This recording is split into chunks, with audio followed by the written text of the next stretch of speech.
Orléans, capital of the Loire Valley, a discreet and peaceful city whose fortifications have now disappeared, was once the scene of an extraordinary siege.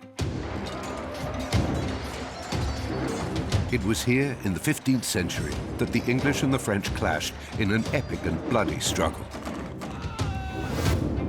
Trapped behind their extraordinary fortified walls, the French resisted for 7 long months, an English army determined to conquer this strategic city. Orléans, of course, was the main target as the main bridgehead and town on that river. And the English come to plunder. They're land pirates. They're land pirates. Thanks to the genius of its architects, the city of Orléans was extremely well defended. Those walls were impregnable, and its gigantic fortified bridge was to become the focus of a merciless battle. In the tower alone, let alone around the walls, up to 800 men, with loopholes from which they can fire on the attackers who are down below. What's more, the French possessed a crucial advantage, a state-of-the-art artillery that on more than one occasion would scatter the English troops. These are very important, not just in destroying fortifications, but also in their quality of scaring the opposition. The French were in a position of strength, if only by sheer numbers. Within those ramparts, there were 30,000 of them ready to defend their city. For months, Orléans, weakened and isolated, would have to hold on. Its only hope was to get reinforcements. But then, out of nowhere, there appeared a simple peasant girl from Lorraine to relieve this desperate situation. She was just 17 years old, and her name was Joan of Arc. They were expecting a surrender. And then Joan arrived. And they got the opposite of a surrender. They got the French going on offense. Led by Joan, the French had only one goal: to free Orléans. They had no choice. They had to beat the English and thus change the course of a war that had lasted for almost 100 years and which England was poised to win. What happened during that siege? Frontal attacks, encirclement? What was the strategy of the besieging English forces? And what mistakes did they make? It was a very specific siege. The English were almost as much the besieged as the besiegers. How did the city of Orléans resist for 7 months before being rid of the English in a matter of days? By Joan of Arc, the savior of Orléans.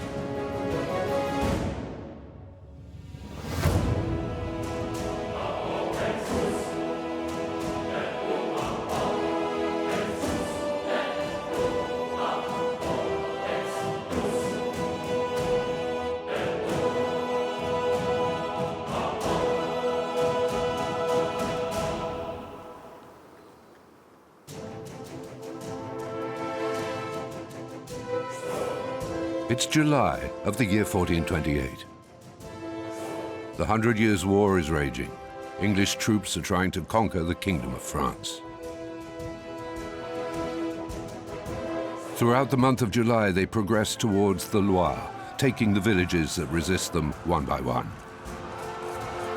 Within 2 months, they're at the river banks. They soon control all the villages that offer a passage over the Loire around Orléans. Meung-sur-Loire to the west, Jargeau, Châteauneuf and Sully to the east. A vanguard of the English crosses the Loire and occupies Olivet, the village that faces Orléans, south of the river, almost within sight of the little fort of Les Tourelles. Orléans is surrounded. The French camp is in a desperate situation. This is the low point for France. This is the low point for France in 100 years of invasion and division and civil war and battlefield defeat. Orléans was a very special place. I believe it was the second largest city, at least in northern France, second only to Paris. It had a great deal of religious significance and political significance. In 1429, Orléans covered a much smaller area than the present city. Although at the time it was a very important settlement, nearly 50 hectares, the equivalent of the Montmartre hill.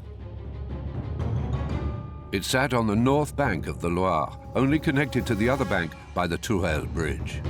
It was around this bridge, which spanned the river and opened the road to the south, that the fate of the city would be played out. Entering any walled city, any siege of any city or even a castle, the weakest point is always the gate, always. The bridge has been destroyed now, but back then it was one of the most imposing works of art in Europe. It was 331 meters long, that's 1.5 times London Bridge, and about 10 meters wide. It rested in its center on an island on which stood a hospice and a chapel. A covered gallery connected the two buildings over the roadway. Right next to this gallery, on the city side, was a small defensive construction, the Bastille Saint-Antoine. A drawbridge closed off access to the city walls to the north. At the other end was another drawbridge dominated by a small fort of 2 turrets, hence its name, Les Tourelles.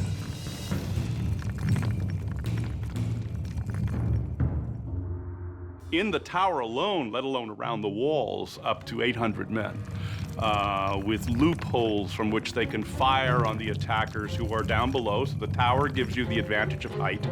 You're firing down, generally with crossbows. And these 2 towers were protected by what's called a boulevard. The meaning of boulevard at that time was a rising slope, probably preceded by a ditch. So it was quite impressive. But this exceptional fortified bridge was not the city's only asset. At the beginning of the 15th century, Orléans was entirely surrounded by ramparts. In addition to the south gate, which gave onto the Tourelle Bridge, the city had a gate to the west, which opened onto the road to Beaugency, a gate to the north, towards Paris, and a gate to the east, called the Burgundy Gate.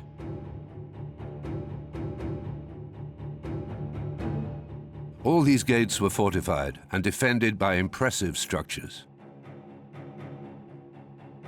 But the city already extended beyond its ramparts, swelling with all the suburbs that gather around its gates. Orléans is a very well-defended place. It has walls all the way around. There were around 35 towers, including the gate towers, and five gates. Some of the gates had been closed off to improve the defences.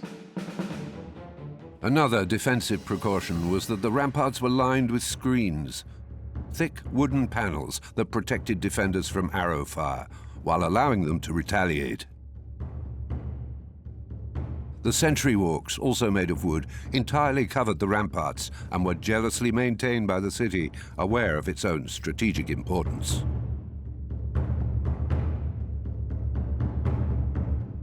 Out in front of the ramparts was the moat, a deep ditch filled by the nearby river. These 8-meter-high walls, along with the 8-meter-deep ditch, together prevented potential attackers from using ladders to enter the city. As the English approach in the summer of 1428, the inhabitants clean out and deepen the moat so it can't be filled in.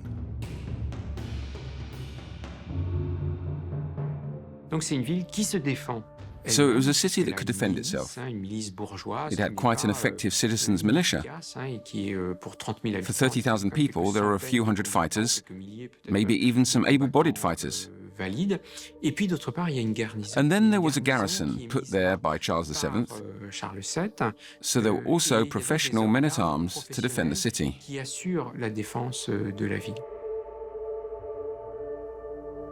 Orléans has taken every precaution. People are on the alert.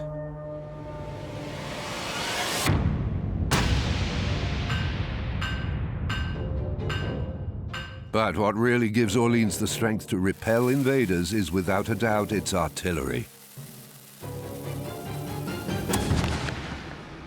gunpowder artillery was starting to be used really around the middle of the 14th century. We find guns on boats, for instance, and ships at the end of the 14th century. There were no cast iron pellets, there were no explosive shells, just stone balls. You had to cut the ball so that it was well rounded, otherwise it became stuck in the barrel of the cannon and exploded. But I think the artillery at the time was probably more dangerous to the gunners than it was to targets. So these bombards, as they were called at the time, are neither very reliable nor very precise.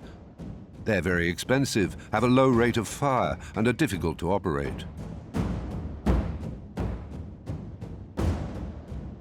But by now they're part of any battle.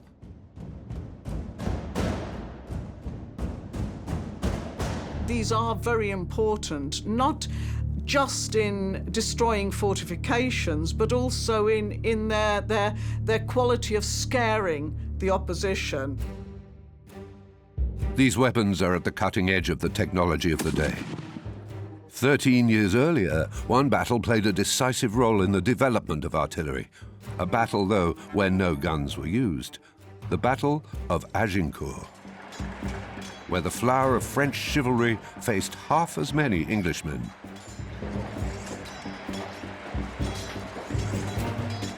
Yet in just a few volleys of arrows, those Englishmen brought the ironclad French warriors to their knees. The English owed their victory in no small part to their archers, who fired their arrows very fast, far, and lethally, whereas the French lines consisted mostly of crossbowmen, who shot much less quickly. An arrow every 10 seconds on the English side, an arrow maybe every minute from the French. What's more, the English shot in curves, so they could place several lines of archers one after the other, shooting over the heads of their comrades, while the French used direct fire, so couldn't deploy several lines of archers. In response to this humiliating defeat, the French would in the following years acquire a unique know-how in the manufacture and use of cannons, bombards, and other artillery. Thanks to them, artillery evolved at a pace. Along with the huge bombards, there appeared a lighter, more maneuverable and lethal firearm, the arquebus. The arquebus was the ancestor of the rifle. It was a portable cannon. It took 2 men to fire it. It fired lead balls, 4 to 5 centimeters in diameter, that would pierce both the armor and the man inside. The defenders of Orleans have 71 pieces of artillery, a phenomenal strike force. The king himself, it is said, doesn't have that many in his entire kingdom. Among them is a formidable bombard capable of firing 60-kilo balls more than 300 meters. That's enough to keep at bay any Englishmen who grow too bold. Englishmen who also have cannons and will use them. They want to bring down Orleans, and to do so will attack its precious bridge. The Earl of Salisbury, who leads the English troops, orders for it to be bombarded before he launches his assault. For 7 days, the cannonballs rain down continuously on the besieged bridge. Under such pressure, the French defending the entrance to the city retreat to the Bastille Saint-Antoine and make a drastic decision. They destroy one of the arches of their bridge. Now the English can no longer enter the city. But there's a heavy price to pay. The defenders can no longer leave it from the south. The siege of Orleans has begun.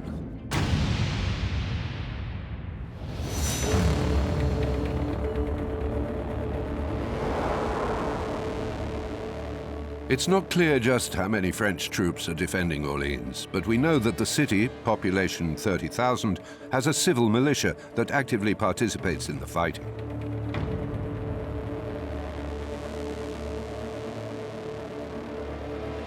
The English would need 10,000 or even 15,000 men to take the city. But the Kingdom of England is in great financial difficulty, and has been unable to send more than about 5,000. The defender is inherently superior, which is why the old rule of thumb, still taught today to second lieutenants in training in every modern military, is if you're going to attack, you need a minimum of 3 to 1. Why then, in these conditions, embark upon such a perilous adventure? After all, the English already control the whole of northern France. I think it's fair to say the English had the upper hand in France. Now was the moment for a big push into the territory controlled by the Dauphin. That meant really attacking the fortresses along the River Loire. And Orléans, of course, was the main target as the main bridgehead and town on that river.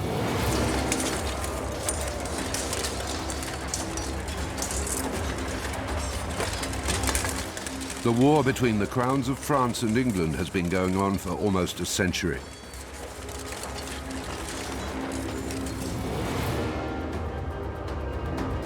It first broke out in 1337 with a dynastic quarrel when the King of England wished to assert his rights to the throne of France. This was not so much a quarrel between nations, more a quarrel about inheritance. The King of England was descended from the kings of France, and he wanted to sit on the throne of France in place of his cousin. It was as simple as that. But the true reasons for this conflict lie elsewhere. The war, which historians will later call the 100 Years' War, was first and foremost a turf war.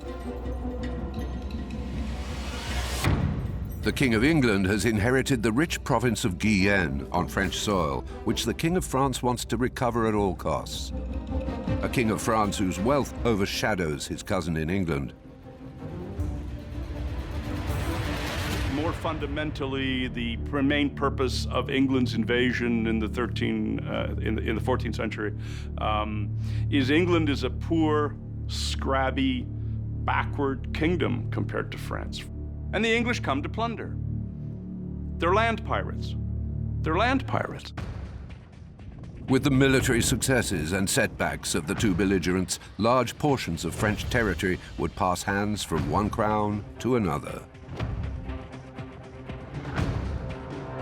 In 1428, just before the start of the siege, England controlled all the provinces north of the Loire. Paris and the Ile-de-France were acquired from them. After being passed from hand to hand, Guyenne fell into those of the King of England.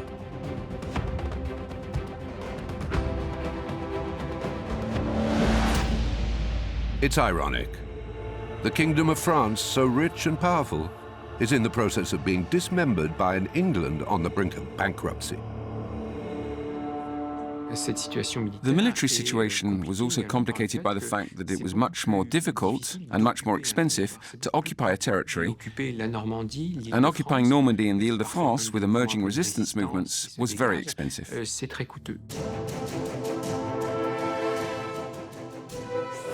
In the early summer of 1428, the Duke of Bedford launches a major offensive southward from Normandy. The objective: to reunite Guyenne with the English possessions north of the Loire by annexing all the territories that separate them and have remained faithful to the King of France, starting with Orléans.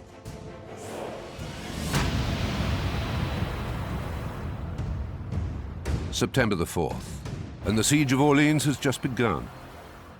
The English are in a strong position since they managed to take the bridge of the turrets. But an unexpected event is about to upset the well-oiled campaign plan of the English. The day after the capture of the turrets, while Salisbury, the captain of the English troops, inspects Orléans' defences, he is hit in the head by a ball fired from the ramparts.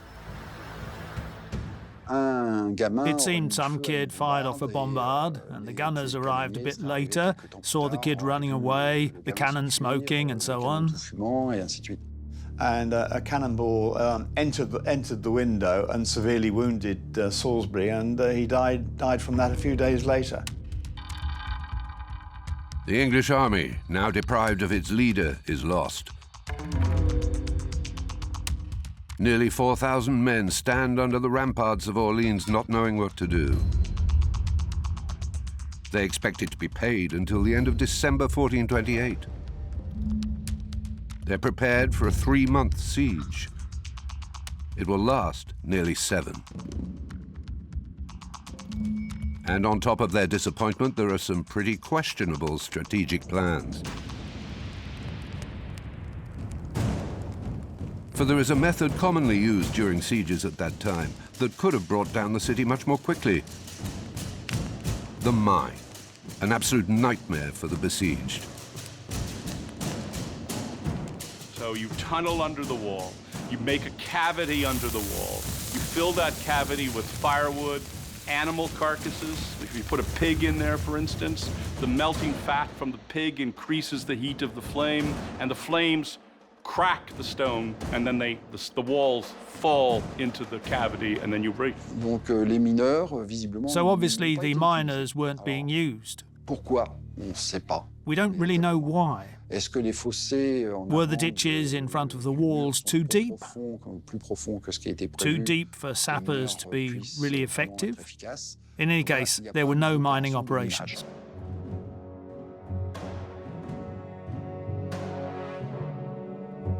After the death of their leader, the English linger for a few days under the walls of the city, out of reach of the guns of Orléans. Then they retreat several kilometers back, leaving only a few dozen men garrisoned in the fort of the turrets.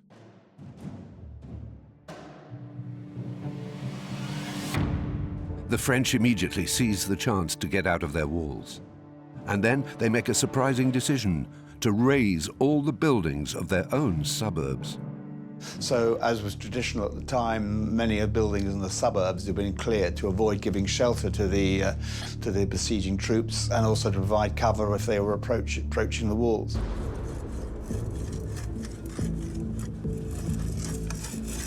But the English aren't about to give up. They need to change their strategy. They know what they have to do: surround the city.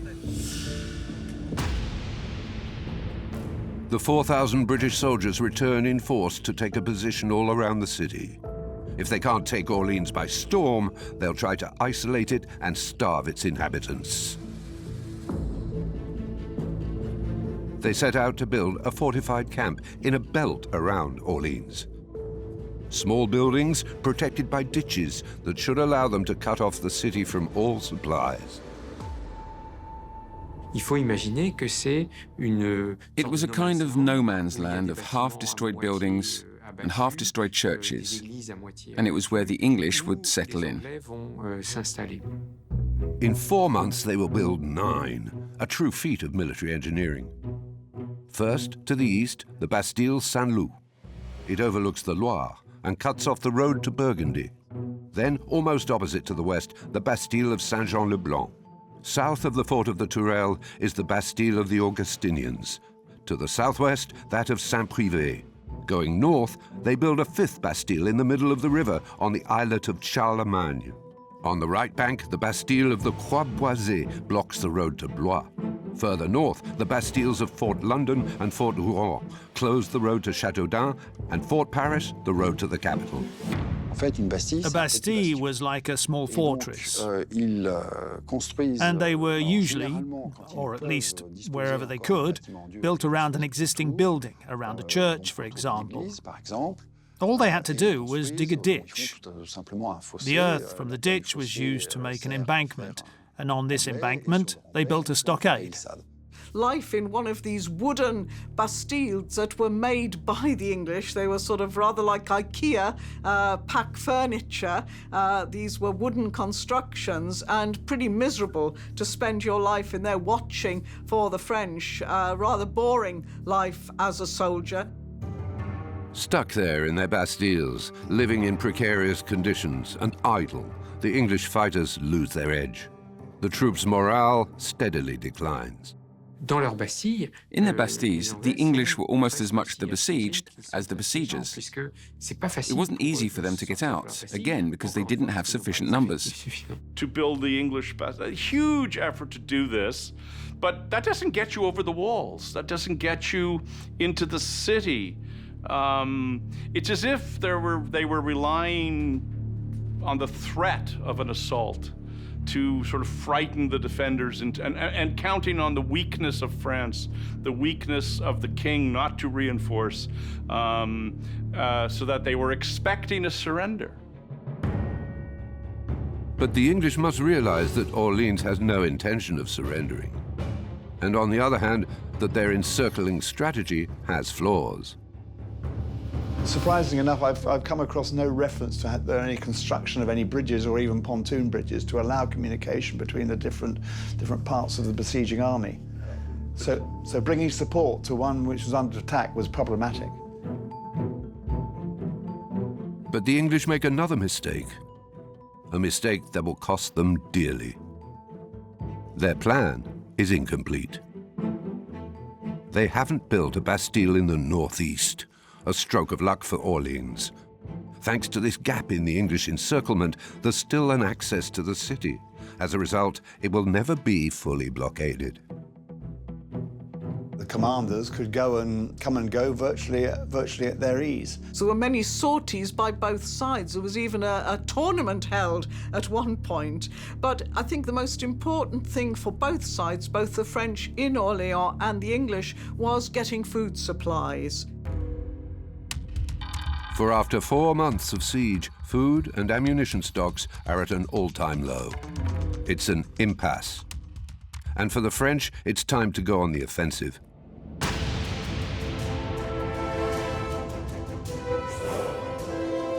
At the beginning of February 1429, the French captains learn that a convoy of 300 carts loaded with flour and dried herring has departed from Chartres to supply the English. They decided to strike, to stop the convoy of fish getting through. They're unprepared and poorly coordinated, and they're up against a convoy defended by determined, seasoned Englishmen. The raid, which has gone down in history as the Battle of the Herrings, is a shameful fiasco for the French captains. It boosted English hopes that they would get the food into the siege camp at Orléans, and it wouldn't be too long before Orléans would fall to them. It's a heavy blow for the French camp. But the English haven't won the game yet, and despite the fresh supplies, their morale is at an all-time low. There are more and more desertions.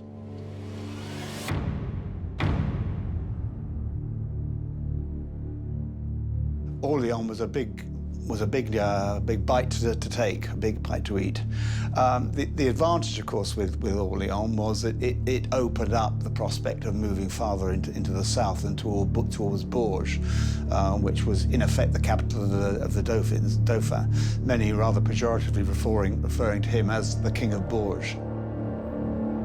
This little King of Bourges is Charles VII, a king without a crown, who inherited a kingdom in tatters. For as well as this war against the English, he has a civil war on his hands. The situation was further complicated when, in October 1422, the Dauphin proclaimed himself King of France under the name of Charles VII. But to be a legitimate king, you had to be crowned at Reims. It's the combination of the divine right of kings with the specific mediation of a coronation, which gives a king a priest-like quality. People expected God to intervene in daily affairs, in the affairs of kings, and in the affairs of battle. But Reims, like Paris, is in the hands of the Burgundians, and thus the English. Charles VII can't go there, so he's condemned to remain the little King of Bourges. By 1428, his troops have recaptured Chinon, and he set up his court there. It is there that he learns the English are besieging Orleans, and it's there that he is to make a decisive encounter. A young peasant woman from Lorraine, dressed like a man and with the hairstyle of a boy, arrives to inform him that God is on his side. They call her Joan of Arc.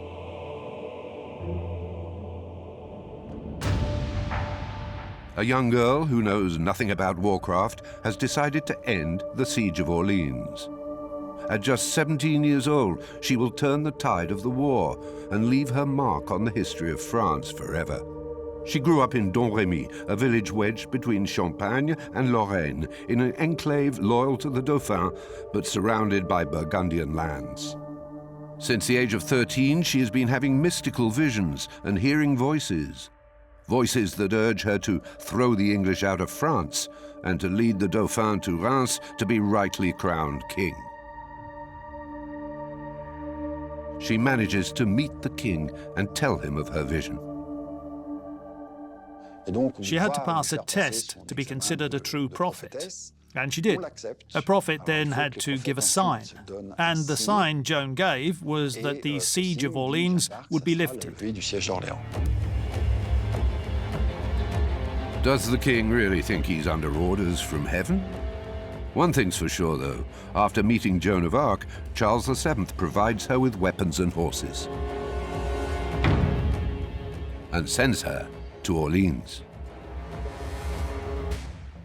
But that in the end she was able to persuade his councillors and his advisors, and indeed the church, that perhaps there was something in what she was saying.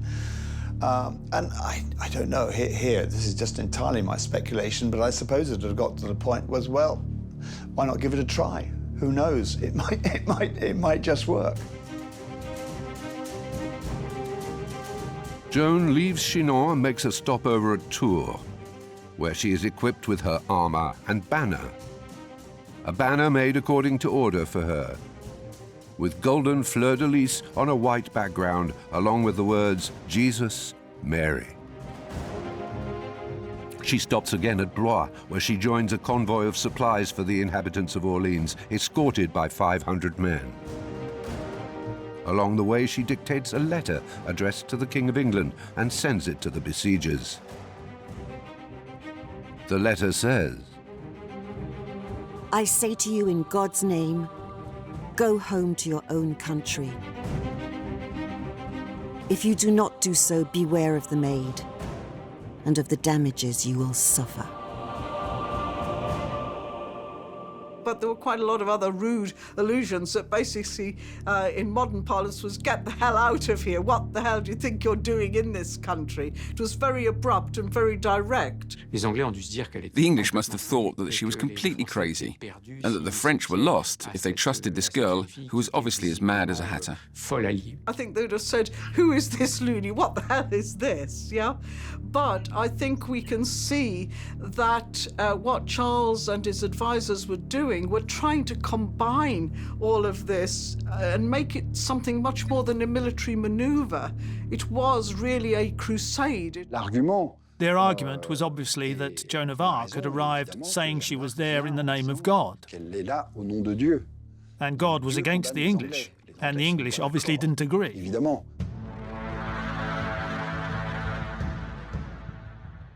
her letter is a brilliant piece of propaganda. By writing it, this unknown peasant girl gives a call to battle to all the Dauphin Charles's supporters. If God truly is on her side, then she will indeed be the liberator of Orléans, and consequently of the whole kingdom of France. Orléans has run out of food. French reinforcements must at any price get into the city.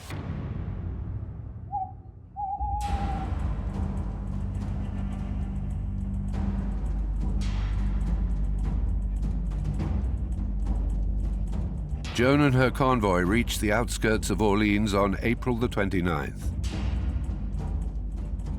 An escort awaits them, led by Jean de Dunois, the bastard of Orléans, the man in charge of the city's defense, who wishes to welcome the Pucelle, or the Virgin as they call her, in person. They have somehow to get into the city. The river remains the safest way, but the boats that have to carry the heavy supply convoy upstream can't make it against the current. The aim was to head up the Loire by boat, and thus to embark the supplies that should be awaiting them at Chessy, and to bring them back downriver, riding the current. Except that the wind was blowing the wrong way.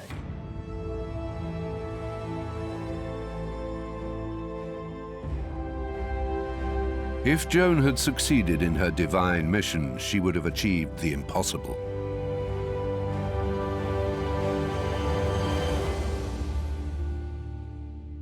But then suddenly the wind changed direction, a climate phenomenon, of course, but back then people believed that a sparrow couldn't fall to the ground without God wishing it.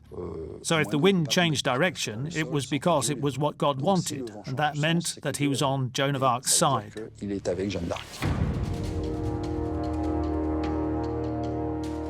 By coming from the east, Joan takes advantage of the loophole in the English cordon of defense and enters the city unchallenged.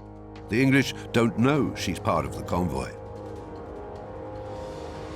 On the 29th of April, after more than 6 months of siege, she enters Orléans in triumph, bringing reinforcements, supplies, and above all, hope that the Dauphin has not forgotten Orléans, and also that God, the King of Heaven, is on the side of the Dauphin. But in Orleans, on that evening of Friday, April the 29th, the arrival of Joan of Arc was expected. They'd been hoping for it and been talking about her for some weeks. She was not going to be the person sort of leading from the front in terms of, you know, I've got the sword or I'll attack first. It's not that. It's that she is boosting the morale. She is forming the resistance, if you like, to the English.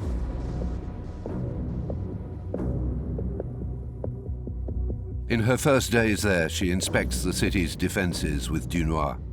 She sends messages to the English, promising them mercy if they agree to surrender immediately. She does a tour of the Bastilles, trying to understand the English strategy and find out its weaknesses. Wherever she goes, she calls on the besiegers to strike camp and surrender, and of course receives nothing but insults and threats in return. I said to her, well, you're nothing but a cowherd, you're a peasant girl, you're a witch. With the French captains, Joan behaves like a warlord and fiercely opposes all the knights whom she considers far too cautious. She's armed with her certainty that she's fighting in the name of God and that victory is therefore assured. She wants to attack the English positions. Dunois disagrees. His garrison isn't strong enough. Joan convinces him to go to Blois for reinforcements from the royal army. It was an army of certainly a few hundred men, but more likely several thousand. So it certainly would have been able to change the balance of power, especially since the English and their allies were somewhat weakened, since the Duke of Burgundy had withdrawn his contingent. So the French, when it came to numbers, had the upper hand. On the 4th of May, with Orléans under siege for nearly 7 months, Dunois arrives back with the expected reinforcements. It's time to attack.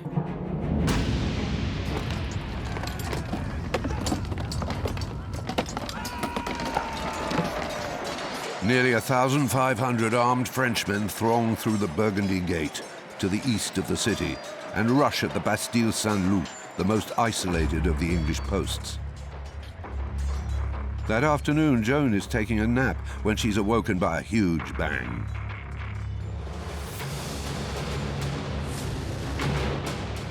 She quickly grabs her banner and rushes to join the fray. When she got to the Bastille Saint-Loup, she found the French surrounding it, but unable to get in.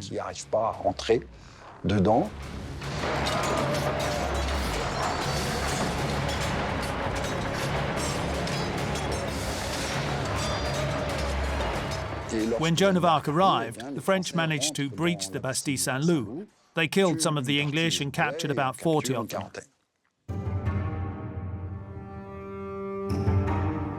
The first of the 9 locks that protect Orléans has been broken. The French are now attacking, they're coming out, they're attacking. The risk factor for the mercenaries goes up. Then when the French take the bastions and burn them, I mean, that is both militarily significant, but also psychologically significant. The next day, the 5th of May, is a holy day, the Ascension. Joan, true to her religious fervour, refuses to fight. So it's on the 6th of May that battle resumes. This time the objective is the Bastille of Saint-Jean-le-Blanc on the left bank of the Loire. The plan is to surround it, then bring it down, so as to completely free up the southeastern entrances to the city and deprive the Tourelle garrison of one of its lines of defense. In the morning, the French army, accompanied by a civil militia of the inhabitants of Orléans, leaves the city from the east at the Burgundy Gate. It crosses an arm of the Loire in boats and barges to a little island of Seine. From there, they hurriedly assemble a bridge of boats, by means of which they reach the left bank of the river. But when they arrive at the Bastille, they're surprised to find it deserted. They found, in fact, that it had been evacuated, and the English had withdrawn to the Augustin Bastille as a stronger point, and also to have the concentration of numbers. The English were not very numerous, and they were scattered over a dozen bastilles or forts, so that helped the French to wear away at them, step by step. So Joan of Arc's strategy was right. But as the French begin their retreat, things suddenly take a dramatic turn. The English fighters appear en masse and go on the attack. According to the Chronicle of Joan of Arc, she was almost captured during this English counterattack. But waving her banner high, she shouted out, "In the name of God!" And this rallying cry was enough to make the enemy turn and run. What's certain is that the French do resist and force the English to retreat in disorder to their Bastille.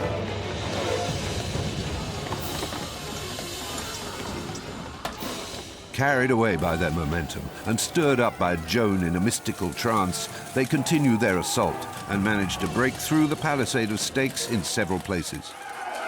At dusk, they even manage to take the Bastille of the Augustinians. This time they show no mercy and take no prisoners. All the Englishmen who haven't taken refuge in the fort of the Tourelles are massacred on the spot. Straight away, the English abandon the Bastille Saint-Privé and gather their forces on the right bank of the Loire. The 800 or so men gathered in the fort of the Tourelles are isolated and surrounded by the French.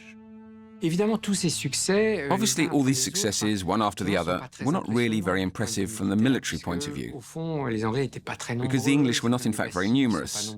They were in bastilles that were jerry-built. They weren't exactly castles. But at any rate, no one had succeeded until then. In the morning, Joan, banner in hand, sets off to join the fighters on the southern shore. As she passes, the men of Orléans fall in with her. And when she reaches the Burgundy Gate, she's surrounded by a motley troop ready to fight with anyone.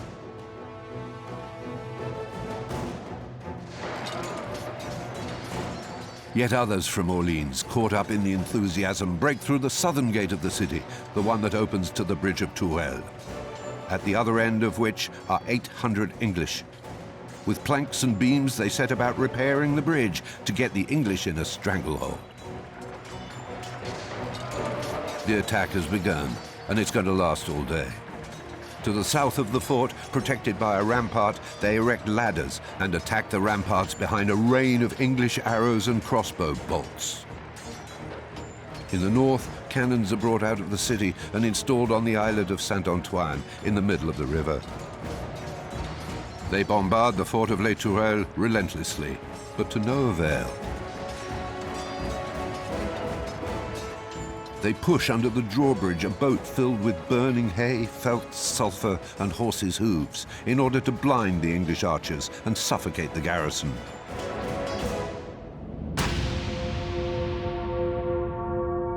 But then, at the heart of the battle,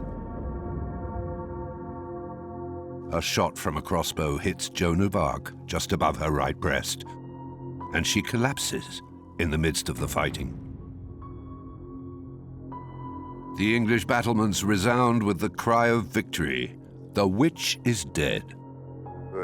She said she was hit the moment she set foot on the ladder. She had to be leaning forward, and so an archer must have shot at her from directly above to pierce her breast. She removed the arrow herself and was treated, as was the custom at the time, with oil and slices of bacon.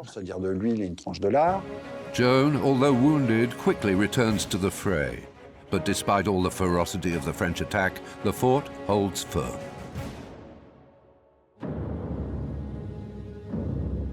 As the day ends, doubts arise in the French camp. The men are exhausted. They start planning to push back the final assault until the next day. They even sound the retreat. The English probably thought the war was over for the day, since the main leader, the Pucelle, the devil, the witch, had been hit, and the French had retreated. So you'd assume that they'd be quiet for the night. And that's when she cried out to her French troops, "It's all yours. Get yourselves inside." It's one of Joan of Arc's most famous phrases, and does ring true. It seems she really did galvanize the French fighters. The French launched their attack on the famous Tourelle Bridge. The English defenders are too few and are quickly overcome. They flee back into the fort. But the drawbridge is on fire and collapses under their weight, and many are those drowned in the waters of the Loire. Most of the others fall under the blows of the French, who penetrate inside the turrets on both sides, north and south. That's where the siege had started. So freeing the bridge was really meaningful for the people of Orléans. As night falls, the French have taken control of the entire right bank of the Loire, and Orléans is once again accessible from the south. The French are victorious, and Joan has won her bet. After 6 months and 28 days of pressure, the siege of Orléans is over. On this day alone, nearly 1,000 Englishmen have been killed and more than 200 captured. To be honest, I think the English siege was fizzling out by this time. There certainly weren't as many troops there. They knew that the French had raised a very big army, and therefore, at the end of the day, maybe there is a military explanation for the reason the French are able to save Orléans and to drive the English away. The next day, with all the bells of the city already ringing to celebrate the victory, the English captain orders the demolition of the last Bastille held by his troops. But for them, the fight isn't over yet. The English army assembles facing the city in battle order to the west of the ramparts. The French come out in arms. This face-off will last more than an hour, during which Joan of Arc will stubbornly refuse to engage in combat. It's Sunday, and good Christians do not fight on the day of the Lord. In the end, the English give up and retreat, leaving behind them both food and cannons and their wounded. The French victory is total.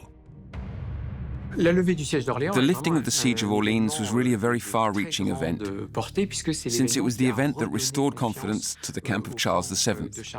What was Joan's influence? Well, militarily, I would say, and there may be other historians that disagree, I would say minimal. Politically, critical. Absolutely critical. And the war at the end of the day is about politics. The siege, which lasted nearly 7 months, was lifted in less than 9 days after Joan of Arc arrived. It is she that the people of Orléans remember, the 17-year-old girl who knew nothing of warfare, but who drove off the English and liberated their city. This illiterate young peasant girl, Joan of Arc, had announced that if she were taken to Orléans, she would show a sign. And indeed, she showed that sign both quickly and definitively on the 8th of May, 1429. In less than a month, all the cities conquered by the English the previous year were taken back by the French. On the 18th of June, 1429, in Patay, the French cavalry crushed the English army in a battle in open countryside and took their revenge for Agincourt. Joan of Arc thus fulfilled her second prophecy, leading the Dauphin to Reims, where he was crowned king according to tradition on July the 17th, 1429. He was then the one legitimate ruler of the Kingdom of France and would succeed in recapturing the whole country. When he died in 1461, of the whole mainland, the English only controlled the city of Calais. As for Joan of Arc, she would not see the English driven out of France. She was captured by the Burgundians, who sold her to the English. Her story would end at the stake in Rouen on the morning of May the 30th, 1431. But by freeing Orléans, she had turned the tide of a war that had been going on for 100 years between France and England, and thus earned her place in the history books.